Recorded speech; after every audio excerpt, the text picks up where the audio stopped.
You know, people talk about the human mind as if it's like the arbiter of human awareness and perception. It isn't. This is why it's so important to get across, for people to realize what the nature of this reality is that we're experiencing. This is quite provably, when you look at the science, it's obvious. We live in a virtual reality universe. It's like a three-dimensional holographic version of the internet. If you go on the internet in Australia or South Africa or South America or Los Angeles, you're all accessing the same collective reality through the computer. Well, we, in our prime state, are consciousness, not form, but awareness. And this awareness experiences this tiny frequency range we call this world, just a tiny frequency range called visible light, through a interface called body-mind. If I want to go on the internet, I can't just go on the internet. I have to have a conduit to go on the internet, a computer. And even then, I don't go on the internet. The computer does. I observe the internet through the computer. This is what consciousness, awareness, the real eternal self that these religious teachings talk about, etc., and non-religious teachings too, talk about. This eternal self. Some people call it soul, whatever you want to call it. And if you hold that awareness to that higher level of self, you're in this world, if you like, physically and experiencing it, but your point of observation is outside of this manipulated reality. And through the lens of body-mind, you can see things that the body-mind in this world and of it cannot see. And the more the system, when you study it, from cradle to grave, be it education, media, all these things, they're all, even religion to a large extent, is designed to pull our focus of attention into body-mind. It's the same. A very good analogy is you're on the internet and suddenly the computer takes control of what you think of the internet, where you go on the internet, and the decisions you make. And the more entrapped you are in mind-body perception, i.e. the five senses, and look at society, it's all about pulling us into the five senses. Look at this, listen to this, taste this, feel this, all trying to hold us in the five senses. The more entrapped you are, the longer it takes, the more powerful the transformation has to be for you to wake up, open your mind, and go to higher levels of your awareness. What has been happening, I've seen this all over the world, I've been to 50 countries, it's happening everywhere over the last 20 years, is more and more people are going through this process, they call it transformation, whatever, where they open their mind and they let their true self consciousness in. Now consciousness is looking from this perspective, mind's looking from here, and that's why they want to keep us entrapped in mind-body perception, because we're looking here, we can see one dot, maybe two dots at a time. We can't connect the dots and see what's going on. Once you become conscious beyond body-mind, suddenly, oh, I can see how it fits together now. I've come across people only recently who've gone from this to this in literally weeks. Why couldn't I see it before? They say it's so obvious because you were there before and now you're there. That's why it's obvious. And so this fork in the road where people are deciding, are they going to keep on the way we're going and end up in this fascist control system, or are they going to go this way and break out into true freedom? In many ways, fundamentally, not in many ways, this fork on the road, in the road is, are you going to stay in mind and think you are Fred Jones, born in Pittsburgh in 1942, that's who you are? Or are you going to open your mind to who you really are, which is consciousness, infinite, eternal consciousness, having an experience as that man, born in 1942, whatever I said.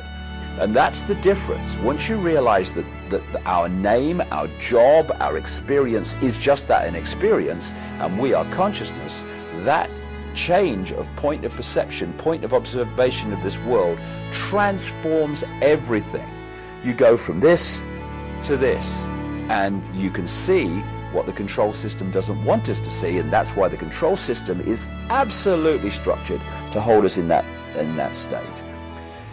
The power of human consciousness is demonstrable by the fact that despite all the things that are thrown at us, the cradle-to-grave programming, vast numbers and an exponential curve of numbers are now waking up from it. And it's this awakening that is going to bring this control system down. Not tomorrow, not next year, not the year after, not in 2012 like so many people kind of talk about, but I reckon about 2016, this awakening will have reached the point where the tipping point comes and this control system comes down, because the control system is absolutely founded completely in terms of its existence on humanity being there and not there.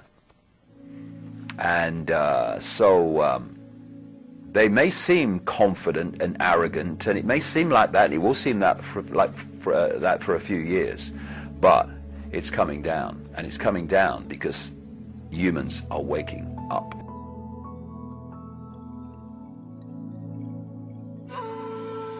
You be you, whatever you is, and respect everyone else's right to be them. And the people between that and that are our generations. If we can let go of our own fear, we can remove fear from the world. Because the world is merely the sum total of human imagination of ourselves. When we change our imagination of ourselves, what we call the world dramatically changes. The world is just a second-by-second physical replica of the human mass imagination of ourselves. When we let go of our sense of limitation, our sense of fear, our sense of I can't, the world ceases to be a prison because we have created it. There's a wonderful singer in this country, a German called Gila, who, it's a lovely song which goes, "We are the power in everyone. We are the dance of the moon and the sun. We are the hope that will never hide. We are the turning of the tide." If we can turn the tide within ourselves from freedom or to freedom from fear, then we turn that tide outwardly in the planet. And all it is, like everything else, is a choice. A choice between fear and love. That's all it is. We can choose to be frightened. We can choose to hate. It's a choice. Or we can choose not to fear, and we can choose to love. Not love on the basis of I love you if I fancy you, darling, but I love you because you exist. I love you whatever. I love you without condition. And if we want to change the world, it has to start with self. Fear, anger, hatred, condemnation, dictating what other people should be, that's the world we got. That's the prison. But paradise is waiting. It's a thought, an attitude away. That's all it is, a choice away. Love. We love each other and love the world. Our lives are fundamentally changed, and the world is fundamentally changed. And we are the generations, strange as it may seem when you survey the world today, we are the generations, I passionately believe, who are going to love the world into the paradise it really should be and was always designed to be. Changing the world is not something in the future anymore, or hope it'll be better for the kids. It's here and now. We're going to see it happen. Another song, the chorus of which I'll finish with. Love can build a bridge between your heart and mine. Love can build a bridge. Don't you think it's time? More and more people across this planet are screaming yes to that question. And we are the generations who are going to love the world to a paradise.